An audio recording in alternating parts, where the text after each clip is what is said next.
ஸ்ரீ சாயி சச்சரித்திரம் அத்தியாயம் 28. ஷிரடிக்கு இழுக்கப்பட்ட சிட்டுக்குருவிகள். 1. லக்ஷ்மி சந்த். 2. புர்ஹான்பூர் மாது. 3. மேகா. முன்னுரை.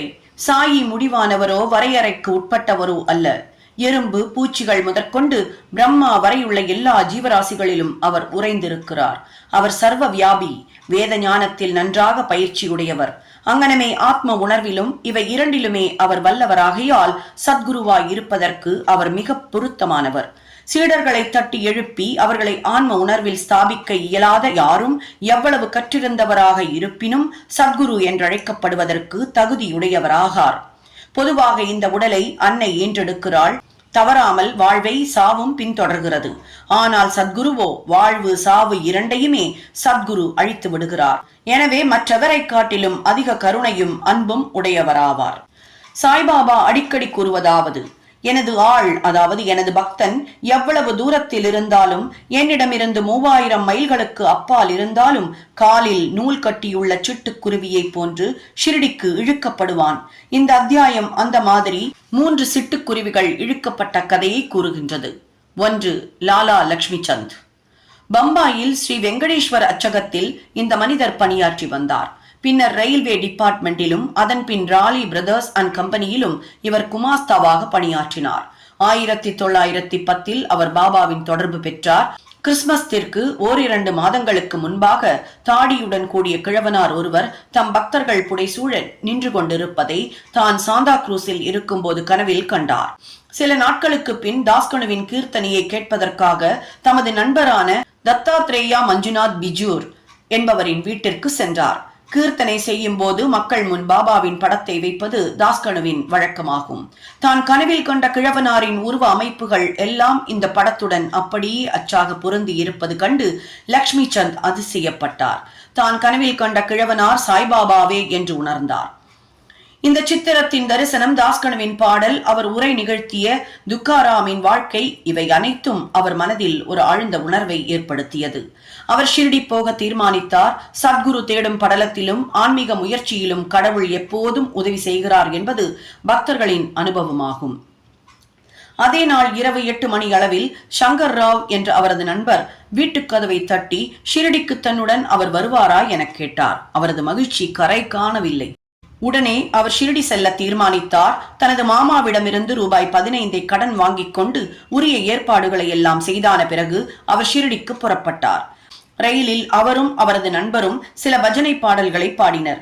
ஷிரடிக்கு அருகில் உள்ள தங்கள் ஊருக்கு திரும்பிக் கொண்டிருந்த உடன் வந்த 4 முகமதிய பிரயாணிகளிடம் அவர்கள் இருவரும் சாய்பாபாவை குறித்து விசாரித்தனர். பல ஆண்டுகளாக ஷிரடியில் வசித்து வரும் சாய்பாபா ஒரு பெரும் ஞானி என்று அவர்கள் எல்லோரும் கூறினர். அவர்கள் கோபர்காவனை அடைந்த போது பாபாவுக்கு சமர்ப்பிப்பதற்காக சில பழங்களை லக்ஷ்மி சந்த் வாங்க விரும்பி இருந்தார். ஆனால் அங்குள்ள இயற்கை காட்சிகள், வேடிக்கை வினோதங்கள் இவற்றில் அவ்வளவு தூரம் கவரப்பட்டவராய் அதிலேயே ஆழ்ந்து மூழ்கி மேற்படி பழங்களை வாங்குவதை மறந்தே போய்விட்டார். ஷிரடியை அவர்கள் நெருங்கிக் கொண்டிருந்த போது மீண்டும் பழங்களை பற்றி அவருக்கு நினைவு வந்தது. அதே சமயத்தில் தலையில் பழக்கூடையுடன் இருந்த கிழவி ஒருத்தி வண்டியை தொடர்ந்து ஓடி வந்து கொண்டிருப்பதை கண்டார்.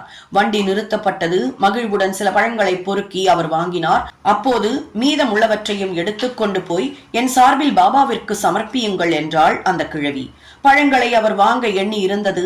அவர் அதை மறந்து போனது, அந்த கிழவியின் குறுக்கீடு, பாபாவின் பால் அவளது பக்தி ஆகிய இந்த உண்மைகள் அனைத்தும் அந்த 2 நண்பர்களுக்கும் வியப்பை ஊட்டியது.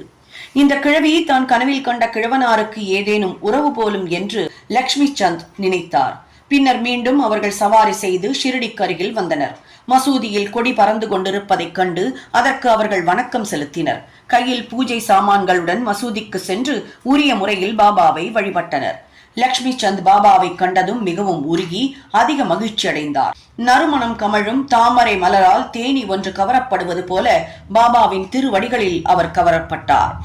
பின்னர் பாபா கூறினார்: வஞ்சகமான ஆசாமி, வழியில் பஜனை செய்கிறான், மற்றவர்களை விசாரிக்கிறான். ஏன் மற்றவர்களை கேட்க வேண்டும்? நமது கண்களாலேயே எல்லாவற்றையும் நாம் காண வேண்டும். மற்றவர்களை கேட்க வேண்டிய அவசியம் என்ன? உனது கனவு மெய்யா பொய்யா என்று நீயே எண்ணிப்பார். மார்வாடியிடமிருந்து கடன் வாங்கிக் கொண்டு தரிசனத்திற்காக வரவேண்டியதன் தேவை என்ன? உள்ளத்தின் ஆசை இப்போது நிறைவடைந்ததா? இந்த மொழிகளை கேட்டு பாபாவின் சர்வ வியாபித்துவத்தைக் கண்டு லக்ஷ்மி சந்த் அதிர்ச்சியடைந்தார். தனது வீட்டிலிருந்து தான் ஷிரடிக்கு வரும் வழியில் நிகழ்ந்தது எல்லாவற்றையும் பாபா அறிந்தது எங்கனம் என்று திகைத்து நின்றார். தமது தரிசனத்தை பெறுவதற்காகவோ எந்த ஒரு விழா நாட்களை கொண்டாடுவதற்காகவோ தீர்த்த யாத்திரை செய்வதன் பொருட்டோ மக்கள் கடனாளியாவது பாபாவிற்கு பிடிக்கவே பிடிக்காது என்பதே இந்த இடத்தில் முக்கியமாக கவனிக்க வேண்டிய விஷயமாகும். சன்சா, அதாவது கோதுமை பணியாரம். மத்தியான வேளையில் லக்ஷ்மி சந்த் உணவுக்காக அமர்ந்திருந்த போது ஒரு பக்தரிடம் இருந்து பிரசாதமாக கொஞ்சம் சன்சாவை அவர் பெற்றார். மறுநாளும் அதை அவர் எதிர்பார்த்தார். ஆனால் ஒன்றும் பெறவில்லை. எனவே அதை பெற அவர் கவலையுற்றார். 3ஆம் நாள் பாபாவிடம் ஆரத்தி நேரத்தின் போது என்ன நெய்வேத்தியம் தான் கொண்டு வர வேண்டும் என ஜோக் கேட்டார். சன்சாவை கொண்டு வரும்படி பாபா கூறினார். பின் பக்தர்கள் 2 பானை நிறைய சன்சாவை கொண்டு வந்தனர். லக்ஷ்மி சந்த் மிகவும் பசியாயிருந்தார். அவர் முதுகில் கொஞ்சம் வலி இருந்தது. பாபா அப்போது, நீ பசியாயிருப்பது நன்று, அதற்காக கொஞ்சம் சன்சாவை உட்கொள், முதுகு வலிக்கு ஏதாவது மருந்து போட்டுக்கொள் என்று அவரிடம் கூறினார். பாபா மீண்டும் தன் மனதை படித்து அங்கு என்ன நடந்து கொண்டிருந்தது என்பதை உணர்த்தியது குறித்து அவர் மீண்டும் ஆச்சரியத்தால் தாக்கப்பட்டார். எத்தகைய சர்வ வியாபியாக பாபா இருக்கிறார்! திருஷ்டி. இந்த தருணத்தில் லக்ஷ்மி சந்த் ஒரு முறை ஓர் இரவு சாவடி ஊர்வலத்தை கண்ணுற்றார். பாபா அப்போது இருமலால் மிகுந்த அல்லல் பட்டுக் கொண்டிருந்தார். பாபாவின் இந்த தொல்லை சிலரின் திருஷ்டி பட்டதால் இருக்க வேண்டும் என்று நினைத்தார். மறுநாள் காலை அவர் மசூதிக்கு சென்றபோது பாபா ஷாமாவிடம், நேற்றிரவு நான் இருமலால் அவதியுற்றேன், அது திருஷ்டியினாலோ? சிலரின் திருஷ்டி என் மீது வேலை செய்கிறது, எனவேதான் நான் கஷ்டப்பட்டு கொண்டிருக்கிறேன் என்றார். இந்த விஷயத்தில் லக்ஷ்மி சந்தின் உள்ளத்தில் இருந்ததை பாபா பேசினார்.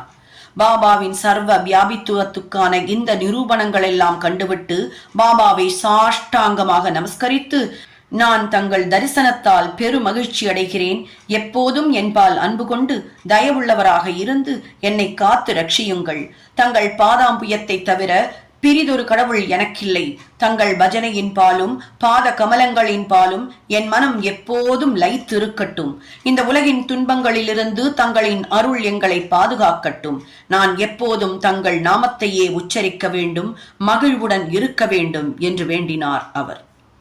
பாபாவின் உதியையும் ஆசிர்வாதத்தையும் பெற்றுக்கொண்டு மிகவும் அகமகிழ்ந்து திருப்தியுற்று வழியெல்லாம் பாபாவின் புகழை பாடிய வண்ணம் தன் நண்பனுடன் வீடு திரும்பினார். அது முதற்கொண்டு பாபாவின் தீவிர பக்தராக அவர் இருந்தார். ஷிரடிக்கு செல்லும் எந்த நண்பனிடமும் பூமாலைகள், தட்சணை, கற்பூரம் இவைகளை அவர் கொடுத்து அனுப்புவது வழக்கமாகியது. புர்ஹான்பூர் அம்மையார். இப்போது நாம் மற்றொரு குருவியிடம் திரும்புவோம். பக்தனுக்கு பாபா அழைக்கும் பெயர் இது.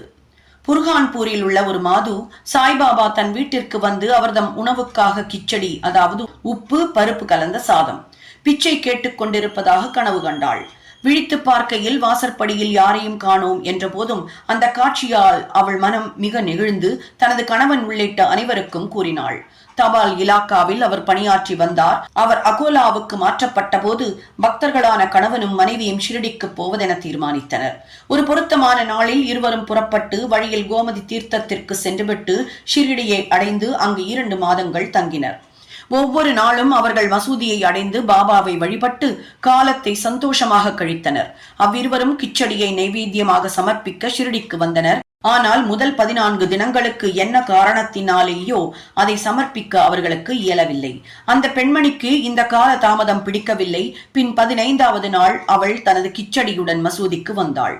பாபாவும் மற்றவர்களும் ஏற்கனவே சாப்பாட்டிற்காக அமர்ந்து கொண்டிருப்பதையும் திரை தொங்கவிடப்பட்டிருப்பதையும் கண்டாள். ஆனால் அவளால் பொறுக்க இயலவில்லை. திரையை கையால் விலக்கிவிட்டு உள்ளே நுழைந்தாள். அந்த பலகாரத்துடன் அவள் வந்ததும் பாபா மிகவும் மகிழ்ந்து கரண்டி கரண்டியாக கிச்சடியை உண்டார். இந்த விஷயத்தில் பாபாவின் ஊக்கத்தைக் கண்டு எல்லோரும் அதிசயம் அடைந்தனர். இந்த கிச்சடி கதையை கேட்பவர்களுக்கெல்லாம் பக்தர்கள் பால் பாபா கொண்டிருந்த அசாதாரண அன்பு உறுதியாயிற்று. மேகா. இப்போது நாம் 3வதும் பெரியதுமான சிட்டுக்குருவியிடம் வருவோம். ராவ் பகதூர் ஹரி விநாயக் சாதேயின் பிராமண சமையல்காரனான வீரம்காவனை சேர்ந்த மேகா என்பவன் எளிமை மிகுந்தவன், படிக்காதவன். அவன் ஒரு சிவபக்தன். நமச்சிவாய என்ற பஞ்சாட்சரத்தை அவன் சதா காலமும் ஸ்மரித்து வந்தான். சந்தியாவை பற்றியோ அதன் முக்கிய மந்திரமான காயத்ரியை பற்றியோ அவனுக்கு எதுவும் தெரியாது. சாதே அவனிடம் ஆர்வம் பூண்டு அவனுக்கு சந்தியாவையும் காயத்ரியையும் கற்பித்தார்.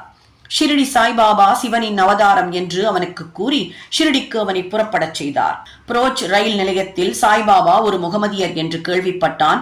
அவனது வைதீகமான எளிய மனம் ஒரு முகமதியர் முன் வணங்குவதை குறித்து மிகவும் குழப்பமடைந்ததால் தன்னை அங்கு அனுப்ப வேண்டாம் என அவனது எஜமானரை வேண்டிக் கொண்டான். ஆனால் அவரோ போக வேண்டியதை வற்புறுத்தி அவ்விடம் இருந்த தனது மாமனாரான கணேஷ் தாமோதர் என்ற தாதா கேல்கருக்கு ஒரு கடிதம் கொடுத்து அவனை சாய்பாபாவிற்கு அறிமுகப்படுத்துமாறு அனுப்பிவிட்டார். அவன் ஷிரடிக்கு சென்று மசூதியை அடைந்த போது பாபா மிகவும் கோபமாயிருந்தார். அவனை மசூதிக்குள் நுழைய விடவே இல்லை. அந்த ராஸ்கலை வெளியே தள்ளு என்று கர்ஜித்தார். நீ உயர்ந்த ஜாதி பிராமணன், நான் கீழான முகமதியன். இங்கு வருவதால் நீ உனது ஜாதியை இழந்து விடுவாய், எனவே நீ போய்விடு என்றார். இவ்வுரைகளை கேட்டதும் மேகா நடுங்கத் தொடங்கினான். தன் மனதில் என்ன நிகழ்ந்து கொண்டிருக்கிறது என்பதை பாபா எங்கனம் அறியலானார் என்பது குறித்து அவன் ஆச்சரியப்பட்டுக் கொண்டிருந்தான். அவன் அங்கு சில நாட்கள் தங்கி பாபாவிற்கு தனக்கே உரிய முறையில் சேவை செய்து கொண்டிருந்தான். ஆனால் இன்னும் பக்குவமடையவில்லை. பின்னர் அவன் வீட்டிற்கு சென்றுவிட்டு திரியம்பகேஸ்வரத்தில் 1.5 ஆண்டுகள் தங்கி இருந்துவிட்டு மீண்டும் ஷிரடிக்கு வந்தான். இந்த முறை தாதா கேல்கரின் குறுக்கீட்டால் மசூதிக்குள் நுழையவும் ஷிரடியில் தங்கவும் அனுமதிக்கப்பட்டான். மேகாவுக்கு பாபா உதவியது வாய்மொழி குறிப்புகள் எதனாலும் அல்ல. மேகாவின் மேல் அவர் மானசீகமான அருள் செய்தார். இதனால் மேகா பெருமளவு மாறுதலுற்று நன்மை அடைந்தான். பின்னர் சாய்பாபாவை சிவனின் அவதாரமாகவே அவன் கருதலானான். சிவனை வழிபடுவதற்கு வில்வ இலைகள் தேவையாயிருந்ததால் மேகா ஒவ்வொரு நாளும் அவைகளை கொணர்வதற்காக மைல் கணக்கில் நடந்து சென்று தனது சிவனை, அதாவது பாபாவை வழிபடுவான். கிராமத்தில் உள்ள எல்லா தெய்வங்களையும் வணங்கிய பின்னர் மசூதிக்கு வந்து பாபாவின் ஆசனத்திற்கு வணக்கம் செலுத்திய பின்னர் அவன் பாபாவை வழிபட்டு சில சேவைகளை, அதாவது பாபாவின் பாதங்களை பிடித்து விடுவது போன்ற சேவைகளை செய்து பின்பு பாபாவின் பாதங்களை கழுவிய தீர்த்தத்தை பருகுவது ஆகியவை அவனது வழக்கம். ஒருமுறை காண்டோபா கோவிலின் கதவு சாத்தி இருந்ததால் அவன் அந்த கடவுளை வழிபடாமலேயே மசூதிக்கு வந்தான். பாபா அவனது வணக்கத்தை ஏற்றுக்கொள்ளாமல் கதவு திறந்திருக்கிறது என்று கூறி திருப்பி அனுப்பிவிட்டார். மேகா அங்கு சென்று கதவு திறந்தது கண்டு காண்டோபாவை வணங்கிய பின் வழக்கம் போல பாபாவிடம் திரும்பி வந்தான். கங்கா ஸ்நானம். ஒரு மகர சங்கராந்தி தினத்தன்று பாபாவின் உடலில் சந்தனம் பூசி அவரை கங்கை நீரால் குளிப்பாட்ட மேகா விரும்பினான். இந்த செயல்முறைக்கு உடன்பட முதலில் பாபா மனதில்லாதவராய் இருந்தார். ஆனால் அவனது தொடர்ந்த வேண்டுதல்களின் காரணமாக சம்மதித்தார். கோமதி ஆற்றிலிருந்து புனித நீர் கொணர்வதற்காக அவன் 24 மைல் நடந்து போய் வர வேண்டும். அவ்வாறு நீர் கொண்டு வந்து மத்தியான ஸ்நானத்திற்காக எல்லா ஏற்பாடுகளையும் செய்துவிட்டு பாபாவை அதற்காக தயாராய் இருக்கும்படி கேட்டுக்கொண்டான். ஒரு பக்கிரி என்ற முறையில் தனக்கும் கங்கை நீருக்கும் ஒன்றும் தொடர்பு இருக்கவில்லை என்று கூறி மீண்டும் அவனிடம் இந்த குளியலிலிருந்து தப்பித்துக் கொள்ள வேண்டினார். ஆனால் மேகா அதற்கு செவி சாய்க்கவில்லை. கங்கை நீர் அபிஷேகத்தால் சிவபெருமான் மகிழ்கிறார் என்று அவனுக்கு தெரியும். அந்த நல்ல நாளன்று அவனது சிவனுக்கு, அதாவது பாபாவிற்கு அந்த அபிஷேகத்தை செய்தாக வேண்டும். பின்னர் பாபா சம்மதித்து கீழிறங்கி வந்து ஆசன பலகையில் அமர்ந்து தலையை முன்னால் நீட்டிக்கொண்டு, ஓ மேகா, இதையாவது தயவு செய்வாயாக. தலையே உடம்பின் பிரதான பாகமாதலால் தலைமேல் மட்டும் நீர் ஊற்று, உடம்பு முழுவதும் குளிப்பதற்கு அது சமமாகும் என்றார். ஓ அப்படியே என்றான் மேகா. அபிஷேக கலையத்தை மேலே தூக்கி தலையின் மேல் ஊற்றத் தொடங்கினான். ஆனால் அப்படி செய்து கொண்டிருக்கும் போது அன்பால் மிகவும் உணர்ச்சி வசப்பட்டு ஹர் ஹர் கங்கே என்று கூவிக்கொண்டே அவர் உடல் முழுவதும் நீரை ஊற்றினான். கலையத்தை புறத்தில் வைத்துவிட்டு பாபாவை பார்க்க தொடங்கினான். அவனது வியப்பிற்கும் ஆச்சரியத்திற்கும் ஏற்ப பாபாவின் தலை மட்டுமே நனைந்திருந்தது. உடம்பு ஈரமில்லாமலே இருந்தது. திரிசூலமும் லிங்கமும். பாபாவை மேகா 2 இடங்களில் வழிபட்டான். மசூதியில் நேரடியாகவும் வாதாவில் நானா சாஹிப் சாந்தோர்கர் அளித்த பாபாவின் பெரிய படத்தின் மூலமாகவும் பூஜித்து வந்தான். இதை அவன் ஓராண்டு காலம் செய்து வந்தான். பின்னர் அவனது பக்தியை மெச்சி அவனது நம்பிக்கையை உறுதி செய்வதற்காக பாபா அவனுக்கு ஒரு காட்சி நல்கினார். ஒரு நாள் அதிகாலையில் மேகா இன்னும் படுக்கையை விட்டு எழாமல் இருக்கையில், ஆனால் கண்கள் மூடி இருந்த நிலையில் விழிப்புடன் பாபாவின் உருவத்தை அவன் தெளிவாக கண்டான். அவன் விழித்திருப்பதை அறிந்து பாபா அவன் மீது அக்ஷதையை வீசி எறிந்துவிட்டு, மேகா, திரிசூலம் வரை என்று உரைத்துவிட்டு மறைந்தார். இவ்வார்த்தைகளை கேட்டு அவன் ஆவலுடன் கண்களை திறந்தான். ஆனால் அங்கு பாபாவை காணவில்லை. அக்ஷதை மட்டும் அங்கும் இங்கும் சிதறி கிடப்பதைக் கண்டான். பின்னர் பாபாவிடம் சென்று காட்சியை பற்றி கூறி ஒரு திரிசூலம் வரைவதற்கு அவரின் இசைவை கேட்டான். பாபா, திரிசூலம் வரையும்படி நான் உன்னை கேட்ட மொழிகளை நீ கேட்கவில்லையா? எனது மொழிகள் எப்போதும் பொருள் எனும் சூழ் கொண்டிருக்கின்றன, ஒருபோதும் வெறுமையானதல்ல என்றார். மேகா, என்னை தாங்கள் எழுப்பியதாக கருதினேன். ஆனால் எல்லா கதவுகளும் மூடி இருந்ததால் அதை ஒரு காட்சியாக நினைத்தேன் என்றான். பாபா, நான் நுழைவதற்கு எனக்கு எவ்வித கதவும் தேவையில்லை. எனக்கு எவ்வித உருவமோ நீளமோ கிடையாது. எப்போதும் எங்கும் நான் வசிக்கிறேன். என்னை நம்பி என்பால் லயமாகும் மனிதர்களின் எல்லா காரியங்களையும் பொம்மலாட்டத்தை போன்று நான் நின்று நடத்துகிறேன் என்றார். மேகா வாதாவிற்கு திரும்பி வந்து பாபாவின் படத்தருகே சிறப்பு திரிசூலம் ஒன்றை சுவரில் வரைந்தான். மறுநாள் புனேவில் இருந்து ஒரு ராம்தாசி பக்தர் வந்து பாபாவை வணங்கி அவருக்கு ஒரு லிங்கத்தை சமர்ப்பித்தார். இந்த சமயத்தில் மேகாவும் அந்த இடம் வந்தான். பாபா அவனிடம், பார், சங்கர் வந்து விட்டார், இப்போது அவரை காப்பாற்று, அதாவது வழிபடு. சூலத்தை லிங்கம் உடனே தொடர்ந்து வந்தது கண்டு மேகா அதிசயம் அடைந்தான். வாதாவிலும் கூட காகா சாஹேப் தீக்ஷித் குளித்த பின் கையில் துவட்டிய துண்டுடன் நின்று சாயியை நினைத்துக் கொண்டிருந்தார். அப்போது மனக்காட்சியில் ஒரு லிங்கத்தை கண்டார். இது குறித்து அவர் அதிசயப்பட்டுக் கொண்டிருக்கையில் மேகா அவ்விடம் வந்து பாபா தனக்கு பரிசளித்த லிங்கத்தை அவரிடம் காட்டினான். தான் சில நிமிட நேரங்களுக்கு முன் காட்சியில் தரிசித்த லிங்கம் இதனுடன் அச்சாக பொருந்தி இருப்பது கண்டு அவர் மிகவும் மகிழ்ச்சியுற்றார். சில நாட்களில் திரிசூலம் வரைவதும் முடிவடைந்தது. பாபா அந்த லிங்கத்தை மேகா வழிபட்டுக் கொண்டிருந்த பெரிய படத்தின் அருகில் ஸ்தாபித்தார். சிவபூஜை செய்வது மேகாவுக்கு மிகவும் பிடித்தமானது. திரிசூலம் வரைய செய்வித்தும் அதன் அருகில் லிங்கத்தை ஸ்தாபித்தும் பாபா அவனது நம்பிக்கையை ஊர்ஜிதம் செய்தார்.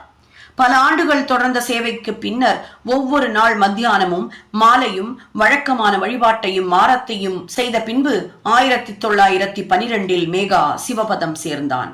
பின்னர் பாபா தமது கைகளை அவனது உடல் மீது தடவி, இவன் என் உண்மை பக்தன் என உரைத்தார். தமது சொந்த செலவிலேயே வழக்கமான சாப்பாடு பிராமணர்களுக்கு செய்து வைக்க ஆணையிட்டார். இது காகா சாஹேப் தீக்ஷித்தால் நிறைவேற்றப்பட்டது. ஸ்ரீ சாயியை பணிக, அனைவருக்கும் சாந்தி நிலவட்டும். சாய் என்பர்கள் அனைவர் வீட்டிலையும் இருக்க வேண்டிய பொக்கிஷம் சாய் சச்சரித்ர. புத்தகம் இருக்கோ இல்லையோ, இந்த ஒலி வடிவிலான சாய் சரித்ரா உங்களுடைய ஒவ்வொருவர் வீட்டிலையும் ஒலித்து உங்களுக்கு தேவையான சந்தோஷத்தையும் நிம்மதியையும் கொண்டு வந்து சேர்க்கணும் அப்படிங்கிறது மட்டும்தான் எங்களுடைய எண்ணம். கண்டிப்பாக மிகப்பெரிய மாற்றத்தை உண்டு பண்ணக்கூடிய இந்த சாய் சரித்ரா தினமும் ஒரு அத்தியாயத்தை கேட்பவர்களுக்கு கண்டிப்பாக மிகப்பெரிய பலன்கள் காத்திருக்கு. 51 அத்தியாயங்களும் தெளிவான உச்சரிப்புல, மிதமான வேகத்துல, சரியான விகிதத்துல கொடுத்து உங்களுக்கான சந்தோஷத்தையும் அள்ளி தரக்கூடிய இந்த சேனலை சப்ஸ்கிரைப் பண்ணாதவர்கள் கண்டிப்பா சப்ஸ்கிரைப் பண்ணி மற்றவர்களுக்கும் ஷேர் பண்ணுங்க. உங்களுடைய லைக் அண்ட் கமெண்ட்ஸ் கண்டிப்பா எங்களை உற்சாகம் ஊட்டும். எப்பொழுதும் உங்களுடைய சந்தோஷம் நிலைத்திருக்கட்டும். நன்றி, வணக்கம்.